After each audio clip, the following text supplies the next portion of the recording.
Italia njërë ka pafundësi shqiptarës që shkojnë me udhëtime 2 ose 3 ditore. Madje ka dhe çuditëra alla shqiptare që bëjnë edhe udhëtime 1 ditore. Udhëtim 1 ditor në Roma, po në Milana, Venecia, kështu që ishte ideja për televizor jashtë shtetit ndoshta. Thjesht po mjafton një check-in për ta bërë jashtë Shqipërisë edhe ja ku kemi qenë, kështu që por ata që i shijojnë në të vërtetë kush bën 2 ditë ose 3 ditë në Shqipëri, patjetër që është më mirë këtu sepse për dalë për të vizituar një qytet jashtë Shqipërisë apo një shtet, sigurisht që duhet më tepër kohë për ta shijuar, jo thjesht të shkosh për të treguar që kam qenë diku edhe të kthehesh. Kupton se ngelesh rrugëve dhe aeroporteve, por kjo gjë ndikon në rezervime dhe paktësimin e vizitorëve për të vizituar Shqipërinë. Natër, sa është çmimi në Lëpush sot? Si variojnë çmimet? Çmimet nuk është të kanë lëvizur, po thuaj se janë njëjta çmimet që kanë qenë edhe më përpara, varet të mundësitë ose të mënyra se çfarë do një gjë më të mira, një gjë më të lirë. Kena dhomat të bujtina, kena edhe vilat private që varojnë nga 35 deri në 60.000 lekë për person. E kupton darkë me mëngjes përfshira. Po janë çmime, në Eritan janë çmime besoj të normale, të përballueshme nga masa. Me tregun që është sot, duke qenë se me Lena Deri një jemi prej vitesh edhe tashmë kam mikë, janë më se të përballueshme dhe shumë të mira që ti ke mundësinë të flesh, të konsumosh mëngjesin, darkën, të marrësh një shërbim që rrallë e gjen, por ndonjëherë nuk është vetëm çështje çmimi, kupton, është ajo që cekëm pak më herët, që njerëzit duan edhe diçka ndryshe, duke qenë se Shqipëria është vend i vogël, ata që kanë mundësi ekonomike tashmë e kanë vizituar qoftë Lëpushën, Valbonën, Thethin, Korçën, për ashtu këto rastet e festave që ka një fluks. Okej, por po flasim për vazhdimsi dhe shtrirje kohore, sigurisht që shpërndahet, nuk qëndron vetëm në Shqipëri. Po jemi duke ndjekur në këtë çast fakt pamjet e qytetit të Korçës, atë çka reflektuam edhe më herët në kuadër të organizimit festiv, po ndalem duke qenë se e nisëm me Korçën, në Eritan të pyes edhe në mbyllje të kësaj bisede.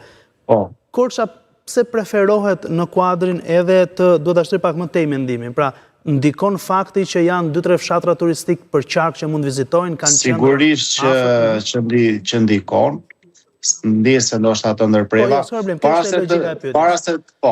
Para se të shkosh në Korçë, si fillim kemi liçenin e Pogradecit, dhe është pikë referimi për gjithë. Dikush e bën në vajtje, dikush në kthim, po patjetër kushdo që shkon viziton Korçën, Pogradeci, Driloni, Tushemishti është pjesa itinerarit të çdo individi, qoftë në mënyrë individuale apo dhe me agjenci në mënyra nga më të ndryshme.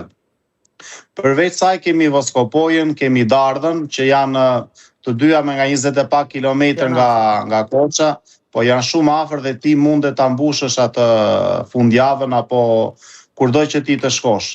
Përveç tyre kemi tashmë që dhe ne e futim tek guida tona, kemi dhe zonën e Prespës, liçenin e Prespës, është një guidë jashtëzakonisht e bukur ku ti ke mundësi të shohësh përveç një gjë ndryshe, sepse këto dihet Dardha, Voskopoja, Pogradeci, përveç këtyre është një gjë që jo të gjithë e vizitojnë, ndoshta e kanë dëgjuar patjetër, por shkaku që duhet të zhvendosesh edhe 3-40 minuta për të shkuar aty e lena, se do thonë do shkojmë një herë tjetër.